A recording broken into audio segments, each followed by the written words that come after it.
नमस्कार साथियों, स्वागत है आप सभी का आविष्कार आईएएस एकेडमी पर। मैं इंजीनियर लोकेन चौधरी आप सभी का हार्दिक अभिनंदन, हार्दिक स्वागत करता हूं। दोस्तों, जब बात ग्लोबल फायर पावर इंडेक्स की बात होती है, इंडियन मिलिट्री स्ट्रेंथ की बात होती है, तो भारत की रैंक उसमें चौथी आती है। यानी पूरी दुनिया में 145 देशों में भारत चौथी रैंक पर आता है। भारत की जो आर्मी है, चौथे नंबर की सबसे ताकतवर आर्मी मानी जाती है। भारत के अगर हम टैंकों की बात करें तो भारत ऑल ओवर वर्ल्ड में 5वें नंबर पर आता है।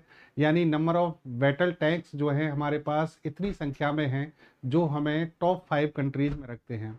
लेकिन 2020 में जब गलवान घाटी की बात आई, गलवान घाटी विवाद हुआ, तो चाइना एक तरफ अपने टाइप 15 लाइट टैंक खड़े कर कर बैठा था, यानी सामने तैनात किए हुए थे। लेकिन भारत के पास में टैंकों की एक भारी संख्या होने के बावजूद हम वहां पर अपने टैंक शीघ्रता से तैनात नहीं कर पाए। भारत के पास में अर्जुन टैंक था, T90 यानी भीष्म टैंक था, अजय टैंक था, लेकिन फिर भी कोई भी ऐसा टैंक लाइट कैटेगरी में नहीं था, लाइट टैंक कैटेगरी में, जिसको हम जल्दी से वहां तैनात कर पाते। तो फिर भारत सरकार ने डिसीजन लिया कि हम जल्द से जल्द एक लाइट टैंक बनाएंगे, और टैंक का नाम रखा गया जोरावर टैंक।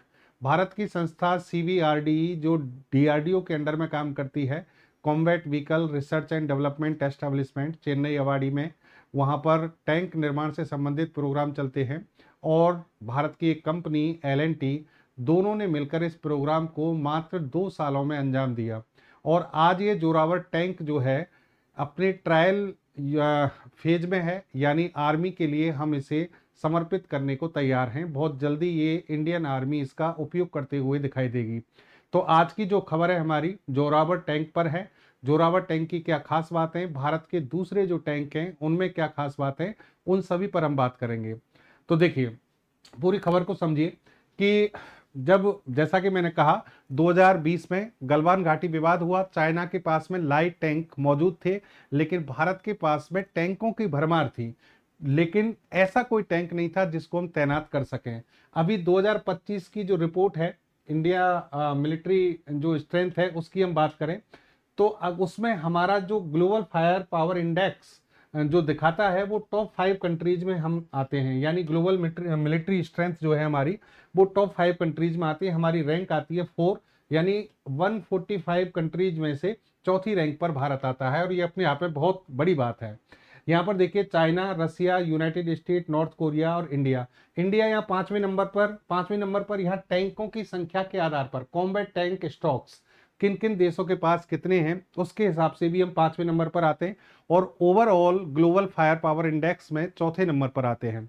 भारत के पास में टैंकों की एक अच्छी खासी तादाद है।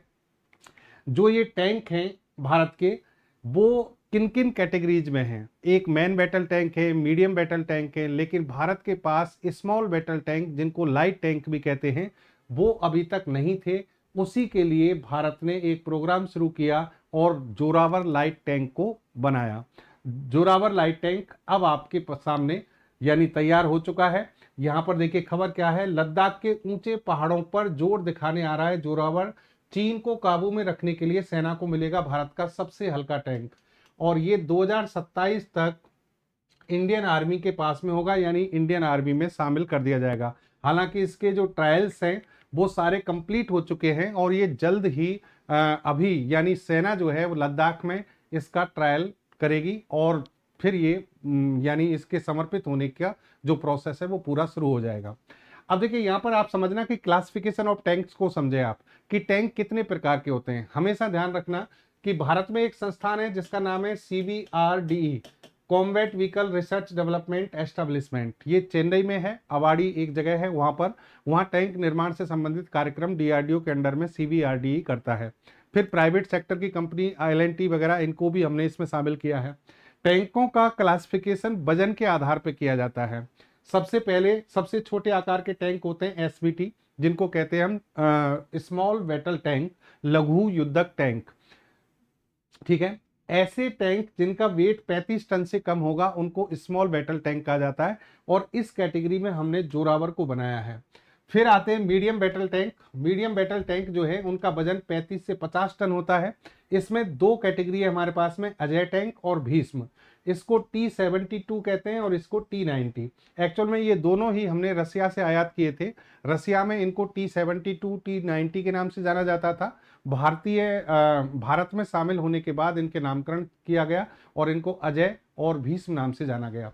स्वदेशी तकनीक से हमने मेन बैटल टैंक, मुख्य युद्धक टैंक बनाया। मुख्य युद्धक टैंक वो होते हैं जो 50 टन से ज्यादा वजन के होते हैं और इसमें हमारे पास में अर्जुन टैंक है जो DRDO ने अपनी खुद की तकनीक से डेवलप किया है, यानी ये पूरी तरह से इंडिजिनस टेक्निक पर आधारित है। एक और टैंक है जिसको हम कहते हैं कर्ण टैंक, ये डेवलप किया जा रहा है और बहुत सारी अच्छी खूबियां लगाई गई हैं जो अर्जुन, अजय, भीष्म सारी कैटेगरी जो है उन सबको मिलाकर विशेषताओं के आधार पर इसे डेवलप किया जा रहा है। तो अर्जुन टैंक हमारे पास में एक मुख्य युद्धक टैंक है वर्तमान में। फिर मीडियम बैटल टैंक कैटेगरी में हमारे पास में, हालांकि जो भीष्म टैंक है उसमें हमने वजन बढ़ाकर मेन बैटल टैंक में भी उसे कन्वर्ट कर लिया है। SBT हमारे पास एक भी नहीं था, तो SBT की रिक्वायरमेंट हुई क्योंकि पहाड़ी क्षेत्र जो है, दुर्गम क्षेत्र जो है, वहां पर भारी टैंक नहीं जा सकते, तो वहां आपको लाइट टैंक की आवश्यकता होती है, 35 टन से कम वजन। तो जोरावर जो है इसका वजन है 25 टन, यानी 25 टन की कैटेगरी में इस टैंक को बनाया गया। इनकी अगर हम बात करें तो 46.5 टन, 48.5 टन वजन है। अर्जुन का वजन 58.5 टन के आसपास है। अर्जुन का वजन जो है 58.5 टन है। तो कहने का मतलब अलग अलग कैटेगरी है। यहां पर अगर आपको क्लासिफिकेशन बताएं, अर्जुन MK1, MK1A दो कैटेगरी हमने बनाई है। MK जो आपका 1 है पहले वाला, 124 टैंक हमारे पास में है और दो MK1A हैं। इनमें और भी टैंक बनाए जा रहे हैं, इनका अलग से ऑर्डर दिया गया है। T-90 की 3 कैटेगरी है। T-90 एक तो बेसिक टैंक हो गया, T-90 Bhishma MK2, Bhishma MK3, ये हमने रसिया से आयात किया और इसको हमने भीष्म नाम दे दिया। इसकी टोटल संख्या की बात करें हम तो 1300 तो है हमारे पास में T-90S और 10 टैंक है MK3 कैटेगरी में। फिर अजय टैंक की बात करें तो अजय में आपके पास में T-72 M1, T-72 Ajay MK2 और T-72 कॉम्बैट इम्प्रूव्ड अजय, इसके 2418 टैंक टोटल हमारे पास में है और ये भी हमने रसिया से मंगाया है। उस समय USSR हुआ करता था, तब ये डील हुई थी। और फिर आ गया आपका जोरावर, यानी टोटल 4 टाइप के टैंक हमारे पास में हैं, 4 हैं। टैंकों की टोटल संख्या की बात करें, स्टॉक में हमारे में 4201 हैं और इनमें से जो रेडी हैं लड़ने के लिए वो 3151 हैं। और इस लिहाज से हम 5वें नंबर पर आते हैं, 145 देशों में से 5वें नंबर पर भारत आता है। ठीक है। युद्धक व्हीकल्स की बात करें टोटल तो हम सेकंड रैंक पर आते हैं, लगभग 1,48,594 व्हीकल हैं जो भारत के पास में है। तो ये पूरा डेटा आपका ग्लोबल फायर पावर इंडेक्स जो वो है रिपोर्ट जो है 2025 का, उसके अकॉर्डिंग है। चलिए अब हम बात करते हैं किसके बारे में, जोरावर टैंक पर पूरी कहानी आपको बताते हैं और अपने भारत के जितने भी टैंक हैं उन सभी की और विशेषताओं पर बात करते हैं। तो जोरावर टैंक जो है इसके ट्रायल पूरे हो चुके हैं। सितंबर अक्टूबर में लद्दाख में भारतीय सेना इसका यूजर ट्रायल शुरू कर देगी, यानी इसके जो जितने भी प्राइमरी ट्रायल्स होते थे वो तो पूरे हो चुके हैं। अब ये भारतीय सेना के पास जाएगा और लद्दाख में इसके जो ट्रायल्स हैं वो सेना करेगी। इनमें जो हमने प्राइमरी ट्रायल्स अभी पूरे किए हैं, इसमें इसकी जैसे कि एक तोप है, 105 mm की तोप लगाई है, उसकी फायरिंग, फिर इसको पानी में तैरने की क्षमता, गतिशीलता। कई बार ऐसी सिचुएशन आती है कि टैंकों को दुर्गम क्षेत्रों में जाना होता है, रेगिस्तान में, पहाड़ी क्षेत्रों में, या फिर कहीं पानी भरा हुआ है उसमें से निकलना होता है। तो हर तरह से परखने के बाद, ट्रायल्स पूरे करने के बाद ये सेना को समर्पित किए जाते हैं। ये आप जोरावर टैंक के बारे में देख सकते हैं। जोरावर टैंक टोटल मास इसका जो है 25 टन है, इसका मतलब स्मॉल बैटल टैंक में आएगा ये। हॉर्स पावर यानी 1000 हॉर्स पावर का इसमें इंजन लगा है। फील्ड आर्टिलरी 105 mm की इसमें तोप है और फिर कोएक्सियल मशीन गन है 7.62 mm की। इसमें 3 पर्सन बैठ सकते हैं, 3 सैनिक के बैठने की जगह है। इसकी स्पीड है 70 किलोमीटर पर आवर, लेकिन ये स्पीड जो है रोड पर होगी, सड़क पर होगी। ऑफ रोड अगर बात करें तो 35 से 40 किलोमीटर पर आवर की स्पीड से ये चल सकता है। वर्तमान में सेना की जो जरूरत है उसके हिसाब से हमने जोरावर को तैयार किया है। 354 जोरावर टैंक खरीदने की योजना बनाई गई, जिसमें से पहला ऑर्डर मिला 59 टैंक का, और इसे सीबीआरडी और एलएनटी यानी डीआरडीओ के अंडर में सीबीआरडी काम करेगा और एलएनटी मिलकर काम करेगी। दोनों ने मिलकर इसको बनाया, 59 टैंक पर काम शुरू किया। और ये सब कुछ हो रहा था चीन को काउंटर बैलेंस करने के लिए, क्योंकि चीन के पास में टाइप 15 लाइट टैंक हैं, जिनको वो जब भी हमारा कोई विवाद होता है तो भारतीय सीमा पर लाकर खड़ा कर देता है, और बहुत जल्दी से उनको तैनात किया जा सकता है, क्योंकि उसके पास में कम वजन वाले टैंक भी हैं। भारी टैंक तो हैं ही, कम वजन वाले भी हैं। भारत इसमें कहीं ना कहीं पीछे था। तो जब ये निर्णय लिया गया, भारत सरकार ने निर्णय लिया, तो टैंक का नाम रखा गया जोरावर सिंह यानी जोरावर टैंक। जोरावर टैंक नामकरण इसलिए किया गया कि 19वीं सदी के डोगरा जनरल थे जोरावर सिंह, जिन पर डाक टिकट भी जारी किया गया है, इनके नाम पर इसका नामकरण किया गया।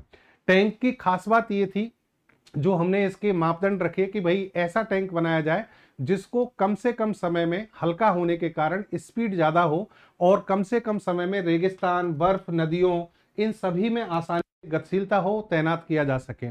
फिर कवच की मजबूती और एक्टिव प्रोटेक्शन सिस्टम हो, यानी जो टैंक का जो कवच होता है ना, जैसे कि हमारा अर्जुन टैंक है, उसमें कंचन कवच लगा हुआ है, जो हमारे सैनिकों को किसी भी प्रकार के विस्फोट होने पर भी सुरक्षा प्रोवाइड कराता है। जैसे मान लीजिए कोई केमिकल वेपन्स डाल दिए, रासायनिक हथियार डाल दिए, इवन तक न्यूक्लियर वेपन से भी सुरक्षा उपलब्ध करा सकता है। कंचन कवच की ये खासियत है। वैसे ही यहाँ पर भी हमने कवच की मजबूती और एक्टिव प्रोटेक्शन सिस्टम इसमें लगाया है। इंजन और ट्रांसमिशन की स्थिरता, ये सब मापदंड बनाकर जोरावर पर काम शुरू किया गया, और जोरावर टैंक 25 टन की कैटेगरी में बना लिया गया। और भारत अब इसे लद्दाख में, इसके ट्रायल यूजर्स जो हैं वो स्टार्ट हो रहे हैं, यानी यहाँ पर जो है अब हम इसको तैनात कर सकते हैं। चलिए, अब इसके अलावा अगर आपको बात करें कि ये जो टैंक है, देखिए जैसे ये न्यूज है उस समय गलवान घाटी की, कि उस समय चाइना ने अपने टैंक किस तरीके से तैनात कर दिए थे। इस टैंक की कुछ खास बात देखिए, इसमें जो 105 की जो तोप लगी है, ये हमने बेल्जियम की कंपनी है जॉन कॉकेरेल, इस कंपनी से इस तोप को हमने लिया है और उसको इसमें इंटीग्रेट किया है। पहाड़ी युद्ध के लिए 42 डिग्री तक ऊपर उठ सकती है। जैसे पहाड़ों पर मान लो दुश्मन है, तो इस टैंक का जो तोप है वो लगभग 42 डिग्री एंगल पर ऐसे ऊपर हो जाएगी और फिर उस पर हमला कर सकती है। इसमें जो इंजन लगा है, अमेरिकी कंपनी है कमिंस, 750 से 1000 हॉर्स पावर का इंजन है। 30 हॉर्स पावर प्रति टन का अनुपात देता है, यानी 1 टन वजन पर 30 हॉर्स पावर का ये आपको जो पावर है वो प्रोवाइड कराता है। और इसे अब भारत में बनाने की बात भी चल रही है। एक खास बात कि ये पानी में तैरने की क्षमता रखता है। जैसे कि हमारा एक भीष्म टैंक जो हमने रूस से आयात किया, उसकी खास बात यही थी कि वो किसी भी प्रकार का, जैसे दलदल हो, पानी भरा हुआ हो, 15 फीट गहरे पानी में भी वो निकल सकता है। ये विशेषता हमने इसमें भी डाली है। आधुनिक तकनीक, ड्रोन, लाइटरिंग म्यूनिशन और एक्टिव प्रोटेक्शन सिस्टम से लैस है। यानी दुश्मन की ओर से अगर हमला होता है, ड्रोन से होता है, लाइटरिंग म्यूनिशन से हमला होता है, तो उसमें ये एक्टिव प्रोटेक्शन सिस्टम इसका काम करेगा, सुरक्षा करेगा। दूसरी बात, हमारे पास में एक C-17 ग्लोब मास्टर थर्ड है। ये एक बहुत बड़ा दैत्याकार विमान है जो हमने अमेरिका से आयात किया था। इसमें लाद कर, यानी इसमें रखकर हम आसानी से इस लाइट टैंक को लद्दाख में, सिक्किम में कहीं भी तैनात कर सकते हैं। तो ये इस लिहाज से भी काफी अच्छा है। अगर इसके पूरी टाइमलाइन पर नजर डालें, जनवरी 2024 में गुजरात के हजीरा में एलएनटी की फैक्ट्री में ये कार्यक्रम शुरू हुआ। राजस्थान के महाजन फील्ड फायरिंग रेंज में पहले चरण के ट्रायल पूरे किए गए, जहां टैंक ने 105 तोप के सटीक निशाना लगाया। इसे फर्स्ट राउंड हिट प्रोबेबिलिटी कहा जाता है, जो आधुनिक युद्ध में बहुत जरूरी होता है। यानी सितंबर 2024 में इसका जो तोप है उसके क्या किए, ट्रायल किए गए राजस्थान में। दिसंबर 2024 में लद्दाख के न्योमा में 4200 मीटर से ज्यादा ऊंचाई पर हाई ऑल्टीट्यूड पर ट्रायल किए गए, और वहां बहुत ठंडा मौसम होता है, टेम्परेचर बहुत कम होता है, पथरीले रास्ते, खड़ी चढ़ाई, सब पर इसने शानदार प्रदर्शन किया। जनवरी 2025 में डीआरडीओ ने सभी डेवलपमेंट ट्रायल पूरे कर लिए हैं। तो कहने का मतलब ये टैंक बनकर तैयार है। यहाँ पर सहयोग जो है डीआरडीओ की तरफ से सीबीआरडी ने किया और एलएनटी ने किया, और फिर इसमें छोटी बड़ी भारतीय कंपनियां भी हैं जिन सबके कुछ सब पार्ट या सब सिस्टम इसमें लगाए गए हैं। ये आप अगर बात करें main battle tank of the Indian army. Indian army के पास में मेन बैटल टैंक, जैसे कि मैंने लिस्ट भी बताई थी, हमारे पास में Arjun MK1, MK1A, T-72, T-90 और फिर ये विजयंता MK1, ये तो अभी उसमें नहीं है, एक्टिव मोड में नहीं है। तो ये टैंक हमारे पास में है जो वर्तमान में काम कर रहे हैं। अगर इनकी कुछ मैं कैटेगरीज की बात करूं, जैसे T-90 है, ये 46 टन के आसपास इसका वजन है। T-72 जो है वो हल्का है इससे, और ये शुरुआती तौर पर रूस से यही मंगाया गया था, 44.5 टन है। अर्जुन सबसे भारी टैंक है भारत के पास और सबसे ज्यादा तकनीकी रूप से दक्ष भी है। यानी अर्जुन टैंक की मैं बात करूं, एक तो जैसा मैंने कहा कंचन कवच इस पर लगा हुआ है। कंचन कवच के अलावा इसमें वार्क के द्वारा एक विशेष फिल्टर है जो हमारे जो सैनिक हैं उनको किसी भी रासायनिक हमले से या जहरीली गैसों से सुरक्षित रखता है। तो बहुत सारी चीजें हैं जो अर्जुन टैंक पर लगाई गई हैं। ठीक है, अर्जुन MK1, अर्जुन MK1A, इस तरीके से टैंकों की खासियत है जो अलग अलग, ये और भी भारी कैटेगरी में 68 टन की कैटेगरी में बनाया जा रहा है। अर्जुन MK1 जो है हमारा, उसकी तुलना में पाकिस्तान के पास में है एक टैंक जिसका नाम है अल खालिद। अल खालिद टैंक जो है ये पाकिस्तान का है। अर्जुन टैंक का वेट और ऑपरेशनल रेंज, वेट तो मैंने बता दिया आपको, ऑपरेशनल रेंज 450 किलोमीटर, यानी एक बार में इतनी दूरी तक ये काम कर सकता है। 70 किलोमीटर पर आवर की स्पीड से ये चल सकता है। लेंथ, विड्थ, हाइट, ये डेटा तो आप छोड़ दीजिए। अर्जुन की और देखिए जो खास बातें हैं कि अर्जुन को किस तरीके से, पहली बात तो इंडिजेनस टेक्निक से बनाया गया है, स्वदेशी तकनीक से बनाया गया है। और अर्जुन में जो खास बातें उनकी हम बात करें कि भीष्म की तरह ये भी गहरे पानी में चल सकता है, दुर्गम रास्तों से निकल सकता है, बहुत ज्यादा ताकतवर है। इस पर एक जो क्या नाम है, हम कह सकते हैं कि इंफ्रारेड इमेजिंग सिस्टम वाली जो टेक्निक है, यानी दिन और रात में ये काम किसी भी खराब मौसम में भी काम करने में सक्षम होगा। इस तरीके से हमने इसमें विशेषताएं लगाई हैं। फिर आप बात कीजिए अर्जुन के बाद में भीष्म टैंक पर आ जाइए। भीष्म टैंक को जैसे कि मैंने कहा T-90 के नाम से रसिया में जाना जाता है और हमने इसे आयात किया। आयात करने के बाद में इसका नाम भीष्म टैंक रखा। 125 mm की गन, इसकी रेंज 6 किलोमीटर है गन की। ऑटोमेटिक लोडर है इसमें। Day and night sighting system है। Day and night sighting system हमेशा ध्यान रखना इंफ्रारेड इमेजिंग सिस्टम से डेवलप होता है। अवरक्त तरंगों के माध्यम से दुश्मन की जो स्थिति है उसका पता लगाया जाता है, तो वो इसमें लगाया गया है। थर्मल इमेजिंग डिवाइस लगाए गए हैं, तापीय चित्रण प्रणाली जो कि इंफ्रारेड का ही उपयोग करके दुश्मन का चित्रण करता है, दुश्मन की लोकेशन का चित्रण करता है, तो उससे उसकी लोकेशन पता लगती है। अजय टैंक जो है वो सबसे पहले भारत के पास में आए। हालांकि शुरुआत में हमने एज इट इज रूस से आयात किए थे, बाद में हमने कहा कि इसकी टेक्नोलॉजी आप हमें ट्रांसफर करिए, इसके पार्ट्स हमें दीजिए, तो फिर हम इनको असेंबल इंडिया में करेंगे। तो चेन्नई जो अवाड़ी है वहां तमिलनाडु में, वहां पर इनको असेंबल किया जाता है, वहां पर इसको बनाया जाता है। ठीक है, तो ये थी भारत की टैंकों की पूरी कहानी। यानी टैंक जो है भारत के पास में 4 कैटेगरी में है, जिनको आज हमने पूरी तरह से आपको बताया। जोरावर टैंक लाइट टैंक है और भारत की पहाड़ी क्षेत्रों में सभी जितनी भी हमारे जो टारगेट्स हैं उनको पूरा करता है।